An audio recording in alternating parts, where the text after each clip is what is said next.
Federalist 72, Part 1, we already talked about the fact that Federalists 67 through 77, in those Federalists, Hamilton defends the provisions in the Constitution regarding the office of the president, the presidency.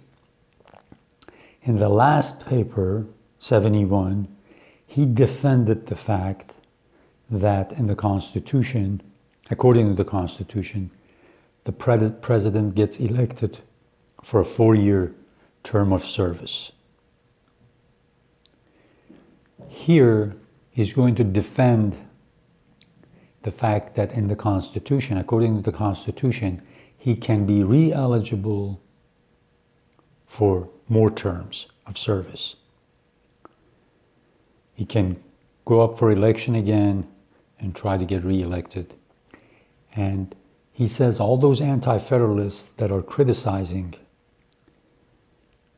the provision that allows the president to be re-eligible for office again, they're not thinking about the 5, he calls them pernicious effects that it will have. What will happen, that it would be awful if the president cannot go up for re-election. So that's pretty much what he talks about in this paper. I think this is one of the least poetic papers there is because the subject matter. However, there's one paragraph that is extremely beautiful and extremely poetic of the whole thing. And he actually borrows a line or an allusion from a very important poet in English language, from John Milton. And let me read the few lines that I think is beautiful. It's actually in paragraph 4. I'm just going to do middle of paragraph 4. This position will not be disputed so long as it is admitted that the desire of reward is one of the strongest incentives of human conduct, or that the best security for the fidelity of mankind is to make their interest coincide with their duty. Even the love of fame, the ruling passion of the noblest minds, which would prompt a man to plan and undertake extensive and arduous enterprises for the public benefit, requiring considerable time to mature and perfect them, if he could flatter himself with the prospect of being allowed to finish what he had begun, would on the contrary deter him from the undertaking when he foresaw that he must quit the scene before he could accomplish the work, and must commit that, together with his own reputation, to hands which might be unequal or unfriendly to the task. And he actually makes an allusion to a line of poetry from John Milton.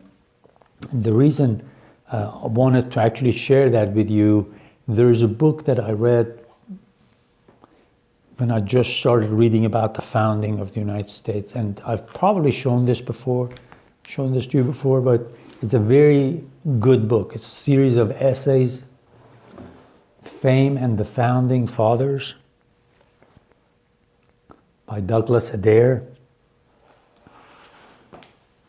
The most important thing I want you to take out of this paper is when he uses the word fame, it has nothing to do with being famous these days, with the meaning of fame these days. Because being famous these days, it has to do with money, how much you're on TV, things like that.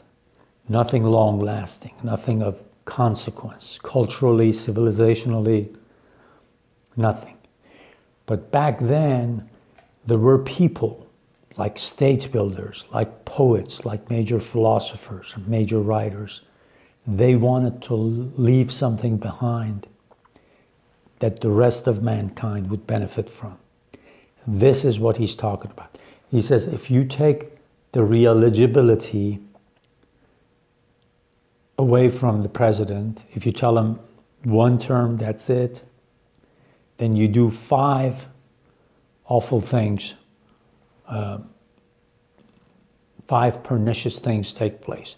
One of them is true. Somebody might become a president because their ambition, but their ambition is for higher purpose. It's not for petty stuff. It's not to pocket their money. And in this sense, he says, yes, it might be somebody that realizes he's become the president of the United States and wants to establish fame for himself, according to the way he uses it, having a long-lasting presence in the civilization of the United States, maybe even in the civilization of the world, as a human being. You know, when we read Shakespeare, or when we read, let's say, in my case, I'm from Iran, Farsi is my first language.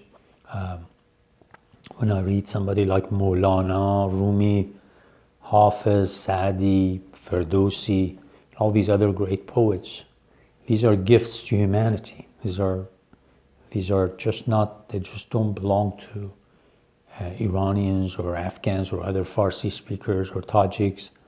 They speak something that would be worthwhile for the rest of human beings to listen to. So when we have people like Abraham Lincoln, who becomes a president of the United States, he comes from dirt poor background, and all the things that have happened to him, and he goes into the office during the Civil War, he gets elected, and Civil War breaks out in the United States. Not too many people would have been able to withstand that office and the pressure that was on him. Day in and day out, hearing thousands are dying. For him not to give in and say, we need to show the world that a republic can stand on its own legs, can stand on its own feet, that a republic, that the government of the people, by the people, for the people, will not be taken away from humanity. These are the people that deserve fame in the sense that Hamilton is talking about. So keep that in mind. It's a little dry reading this Federalist, or at least I find it dry. But the subject matter that he's talking about, all he's trying to say is, if you don't allow this guy, the president, or whoever's going to be the president, to have the opportunity to run for office again, then lots of bad things will happen. But we're going to talk about 5 major ones here. Like one of them was like during World War II.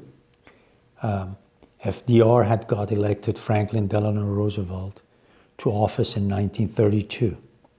So he served 2 terms, and generally he should have been out. But right there was World War II had just kicked off in Europe, and they were knowing that it was going to go all over the place, spread all over.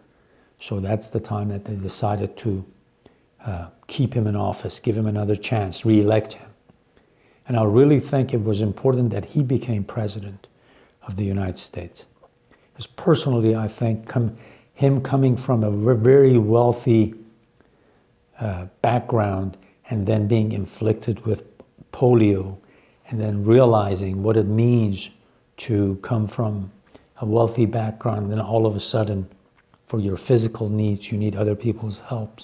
And he could relate to the poverty that was going on because of the Great Depression. And also he could relate to how people's liberties and freedoms can be taken away by some awful person or system like Nazi regime and Hitler, or on the other side, the Japanese system. So he could relate to all of that, and he could manage to do all the wonderful things that he could do, he needed to do to keep United States strong, to get United States in the war, and to push the Japanese and Germans back. So had he not been in office and somebody else had got elected because he would not be eligible to run for office again, we can imagine what would have happened. Can we? As a matter of fact, because he stayed in office, he got elected 4 times for the first time in American history. After he passed away, they passed the 22nd Amendment, which says that somebody can only serve for 2 terms as president. And I think that got ratified in 1952. But anyways, just keep that in mind, and we'll start reading the whole paper here in a little bit.